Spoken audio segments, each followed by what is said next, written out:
Whew. What's going on, Initiative? Welcome back to the channel. I'm your host, Darren Bradley, back again with another Black Lightning Season 3, Episode 12 review. And, man, I know some people have some problems with the episode. This episode is a straight setup episode. It is a MCU levels of setup, but it was still good. It's some stuff that's happening that's going in a direction which I don't think I'm personally gonna like, but I don't think it's gonna take away too much yet from the show. You know what? Let's just jump right into that element. Okay. Quick catch up. So last episode, the Markovians captured Dr. Lin and Tobias to secure the meta-human gene stabilization cure. I said secure cure. You got me? Did I enunciate enough? Okay. So we got that going on, right? So we also have, from last episode, Team Lightning has captured Khalil, Painkiller, Jin's ex-boyfriend turned super assassin killer. So the background story for this episode is them trying to save Khalil, which is super cool. There's a moment where you have Jennifer, TC, the metahuman that can control or talk to computers, Brandon, the one that can move Earth, and Gambi in the same room over Khalil. And it looks like Team Baby Lightning. Like, it's their own little super group, and it's kind of dope. And of course, like, they're focused to save Khalil. And the stuff with Khalil is cool. They go through PTSD, the trauma. They go through a lot of techno babble, which you can actually understand that makes sense in a comic book type of world. And it's really cool. It's dope. And they save Khalil. Khalil comes out, you know, they get rid of the Painkiller aspect of him, the ASA version of Painkiller, and they get Khalil, the kid again, the high school jock that wanted to run track.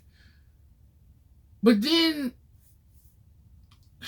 once they get him out, you know, they say about the ramifications of everything that's happened.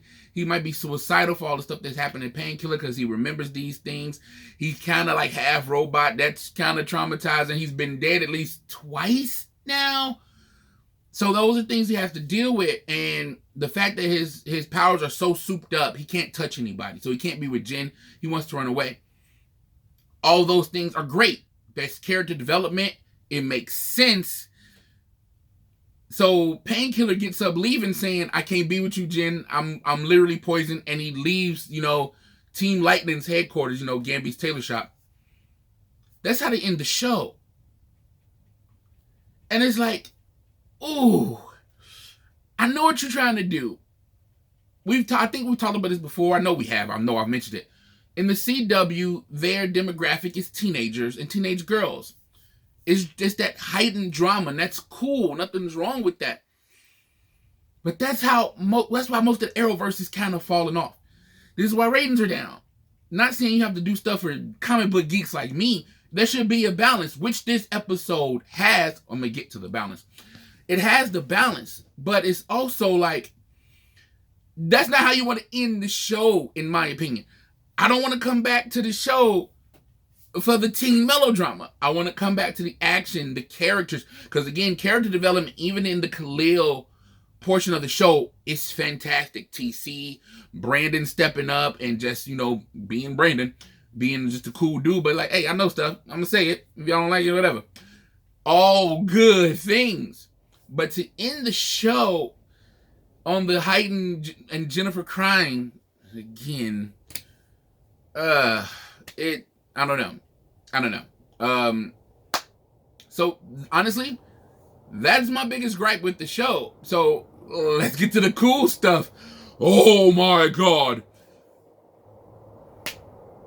Team Lightning, to go rescue Dr. Lin, of course, a lot of things have to be revealed that Dr. Lin's on the drugs, you know, she lets people know. I mean, Black Lightning lets his oldest daughter, Nissa, know, and we go through that stuff.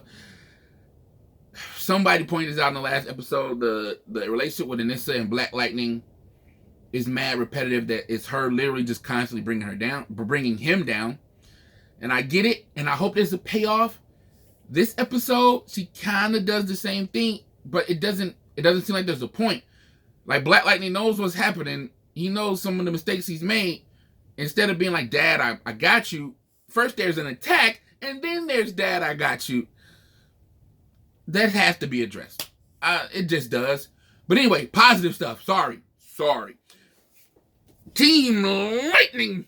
And when I mean Team Lightning, I mean they build a team. The sergeant that portrayed the ASA calls in Black Lightning, and this is be like, yo, they got Lynn, they got Tobias, this is the plan we had, it messed up, we need your help. The ASA is going to come for y'all to help, and Black Lightning like, you know what, cool, set it up so it can be on my terms.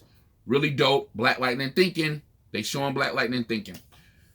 So they get all this together. They have a negotiation. Black Lightning like, I'm assemble a team. I'll pick the team. Anybody on this team gets immunity. A record's clean, including the sergeant. Smart man.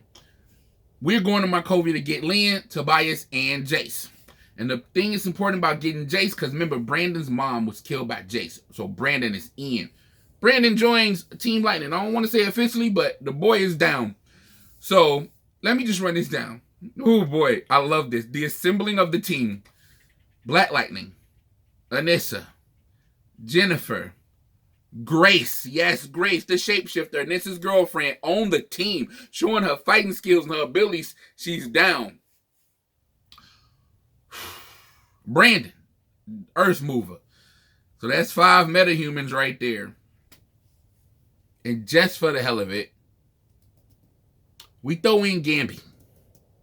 Yes, Gamby's finna put all his skills to test. They going to Markovia to rescue Dr. Lynn. They bring in the thunder. And here's the best part. Everybody who gets to go, all their stuff on the team is erased from the ASA database. But of course, there's the kicker, because you can't trust the government, right? The ASA puts one of the early metahumans that we saw in the show early this year doing the training stuff when Black Lightning was in their custody. The one who can absorb energy and use it to get strength, physical strength. Think Sebastian Shaw if you read X-Men comic books. She's on the team. But of course, she has one of those chips in her head like the Painkiller does, and they program her to kill Dr. Lynn if the mission fails. But if the mission succeeds, she gets free, basically. So they end that portion of the show with Black Lightning talking to the team and getting them ready and assembling them.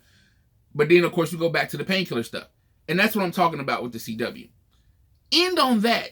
End on the team getting ready to go to war. Like, they're going to war against Markovia. Trained military people with metahumans on their side who might be better trained than them. That's what to get people to come back to the show. That's what I'm going to come back next week to watch. Not the teen melodrama. Is it cool that it's in there? Yes. Does it add something to the show? Yes. Don't end the show on that. It's still a superhero show. End it on like, yo, we're about to have a big superhero battle. Well, hopefully we spent a lot of money on a budget to show people with superpowers. That's what people are going to come back for.